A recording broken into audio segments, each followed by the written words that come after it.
안 먹으니까 아빠를 냅다 머리를 때리는 거예요. 그래서 저는 좋아 보이진 않았어요. 한 시간 먹는 일도 다반사거든요. 너무 많이 우리 아이는 물고 있어서 한 숟갈도 안 먹어야 라고 하면 한 가지 확인해 보시는 팁이 있어요.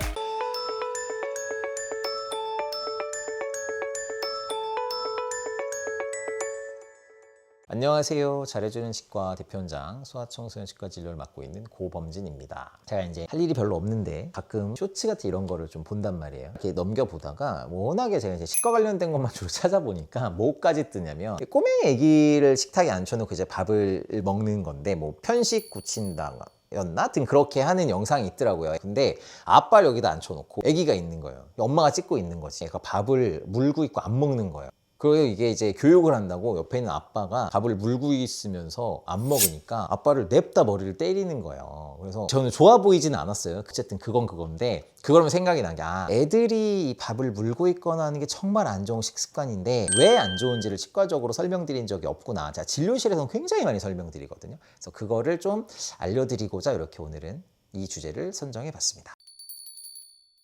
상식적으로 생각해도 당연하죠. 입속에 이물질이 오래 들어가 있으면 당연히 입속 환경이 안 좋아져요. 근데 이거를 이제 차근차근히 풀어보면 우리 입속은 원래는 저작 활동을 하고 음식물을 씹어서 넘기는 거잖아요. 그럼 그 저작과 연하라고 하는 활동에 필수적으로 침이 작용을 해요. 그래서 우리가 이제 음식을 딱 한 숟갈 먹으면 꽉꽉꽉꽉 씹어서 잘게 부수죠. 이렇게 부숴서 식괴라고 하는 덩어리를 만들어요. 일종의 반죽을 만드는 과정으로 생각하시면 돼요. 근데 그때 이것들을 반죽해주는 역할을 침이 하는데 구강 내에 있는 산성분의 농도들을 조절하는 역할을 해요. 그러니까 뭔가를 먹다 보면 침이 좀 더 나오는 자극성 타액이라는 게 분비가 돼요. 근데 이 자극성 타액이 무한정 나오는 게 아니에요. 그래서 어느 정도 대략 이제 문헌상에는 20분에서 30분 정도를 이야기를 하거든요. 그 정도가 지나면 오히려 침이 이제 안 나오기 시작을 해요. 근데 아이들이 입에 밥을 물고 있으면 1시간 먹는 일도 다반사거든요. 그러면 입속에서 침이 일단 없어져 버리면 그 입속에서 당성분들이 분해되고 입속에 있는 뮤탄스균들, 충치균들이 먹고 이제 산성분을 배설하게 되죠. 생성하게 되면 그게 충치를 만드는 건데 그거를 방어하고 중화할 수 있는 침의 역할이 떨어지게 되는 거예요. 그래서 밥을 입에 오래 물고 있으면 이런 여러 가지 이론적인 기전 때문에 입에 충치가 굉장히 많이 생기게 되는 거죠. 그러니까 그게 순수 자일리톨이냐 이게 문제예요. 순수 자일리톨이 아닌 경우가 많기 때문에 구강 내 환경을 바꿔요. 그러면 충치균이나 균의 활성도가 달라질 수 있기 때문에 일부러 더 먹는 걸 추천하는 건 아니에요. 근데 자일리톨 제제가 된 것들이 충치 예방 효과가 있다라는 얘기는 이 사탕 대신 자일리톨 캔디를 먹었을 때 이것보다 충치가 안 생기게 되는 효과가 있다는 얘기지, 멀쩡하게 깨끗하게 닦고 있는데 이걸 일부러 더 줘가지고 뭐 충치균을 굶어 죽게 만든다, 이거는 정말로 굶어 죽게 만들려면요 순수 자일리톨만 어마어마하게 먹어야 되는 거예요. 근데 그게 실생활에서 불가능하잖아요. 그래서 자일리톨 제제들을 더 먹어서 충치를 예방한다는 게 실제로는 그렇게 효과가 없다고 제가 알고 있고, 소아청소년치과 학회에서 만드는 백서가 있는데 꾸준히 제가 업데이트를 하면서 보고 있는데, 근데 그 중에 실제로 효과가 있는 거는 하나도 없다라는 표현이 있어요. 그러니까 이게 자일리톨 자체에 학문적인 근거가 없는 게 아니라 자일리톨을 써서 만든 제제가 비교적 사탕이나 뭐 이런 걸 먹을 때에 비해서는 충치가 안 생기게 하는 효과는 있겠죠. 그냥 먹고도 뭐 그냥 자거나 이런 거는 저희로서는 좀 추천하지는 않습니다. 양치 안 하는 자 먹지도 마라 이렇게 얘기하거든요. 간식을 10번 먹으면 10번 닦아야 되는 게 맞겠죠. 근데 어떻게 10번 닦아요가 아니라 간식을 10번 먹는 것부터 고쳐야 되는 거예요. 간식을 10번 먹는 것 자체가 잘못된 거란 인식을 해야 구강위생 건강 관리를 할 수가 있는 거예요. 간식이라는 거 식사의 중간이란 뜻이잖아요. 근데 간식에 우리가 생각하는 실제 의미가 뭐예요? 빵 먹고 사탕 먹고 이런 거잖아요.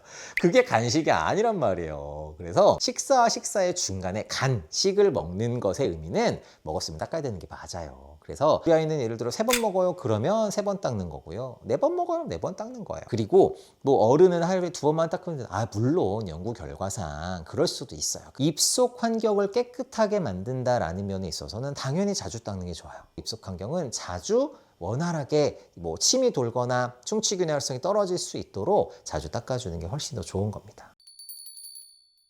진짜 양치 거부하는 아이들은요 억지로 붙잡고 어른 힘으로 할 수가 없어요. 그러니까 잡을 수는 있죠. 잡은 상태에서 양치를 할 만큼으로는 안 돼요. 그게 쉽지가 않아요. 근데 아이들 입속에 칫솔을 집어넣는 행동 자체는요, 갑자기 움직여버리고 그러면 진짜 목구멍을 찌를 수도 있고요, 아이가 진짜로 잇몸이 찢어지도록 다칠 수도 있는 행동이기는 해요. 그래서 아이가 양치질을 심하게 거부한다고 하면 사실은 억지로 완력을 사용해서 붙잡고 양치질을 하는 것까지는 사실 조금 포기하시는 게 맞아요. 근데 그러면 양치시키지 말아야 되냐? 그게 아니라 우리가 생각하는 양치질에 너무 높은 기준이 적용되어 있는 거예요. 뭐 자기 전에 닦는다 그러면 내가 구석구석 닦는 거라고 나는 이제 생각을 하고 닦을 거잖아요.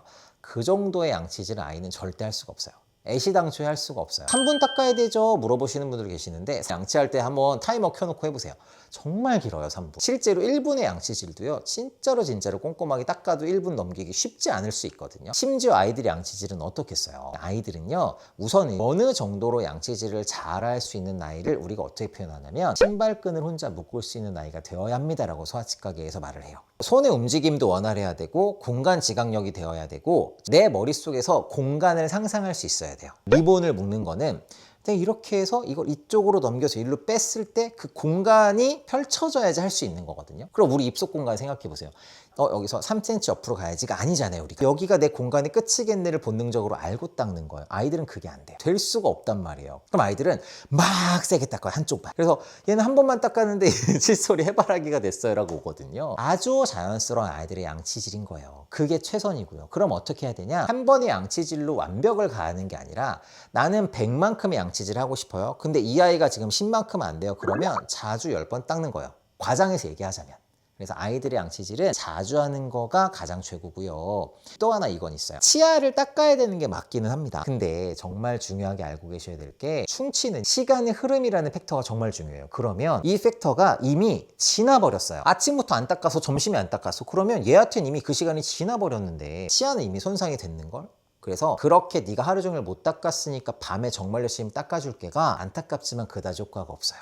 그럼 어떻게 하냐? 충치근의 활성이 올라가고 입속 환경이 안 좋아진 거를 계속해서 차단을 해주는 게 중요해요. 그러면 한 번 닦을 때 잘 닦으면 물론 좋지만 잘 못 닦는다 하더라도 그냥 자주만 닦아주는 걸로도 충치근의 활성이 확 낮아질 수 있다고요. 더 잘 닦고 더 자주 닦으면 좋겠죠?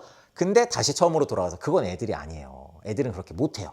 아이는 크기만 작은 어른이 아니거든요. 그러니까 그거를 약간의 마음을 접고 현실적인 대안을 찾아줘야 돼요. 그래서 잘 닦는 것보다는 자주 닦는 게 먼저다. 이렇게 꼭 생각을 해주시고 약간은 아이들에 대한 기대나 욕심을 좀 버리셔야 아이를 더 건강하게 키우실 수 있습니다. 밥 먹을 때 너무 오래 먹거나 물고 있는 거, 이게 정말 안 좋은 거라는 거, 한 숟갈이라도 더 먹이고 싶은 마음은 이해하는데 그러면 아이가 사회화가 덜 돼서 오히려 밥을 먹는 걸 못 배울 수 있어요. 너무 많이 우리 아이는 물고 있어서 한 숟갈도 안 먹어요 라고 하면 한 가지 확인해 보시는 팁이 있어요. 어린이집, 유치원, 학교에서는 밥을 어떻게 먹는지를 한번 확인해 보세요. 아마 거기서는 식사 시간 내에 다 먹고 있을 가능성이 크거든요. 이러면 실제로 물고 있는 게 아니라 집에서 엄마 아빠가 있을 때는 나의 생존 본능에 위협이 안 되는 거예요. 그렇게 한 숟갈 한 숟갈을 더 먹이려는 욕심 때문에 아이가 먹는 것들을 방해하고 있을 수 있으니까요. 식사 시간을 정해서 모두 다 같이 먹고 끝나면 우리 학교나 어린이집, 유치원처럼 다 같이 치우는 거야 라고 가르쳐 주시면 식습관 개선에 많은 도움이 될 겁니다. 오늘은 여기까지였습니다. 시청해 주셔서 감사합니다. 고범진이었습니다.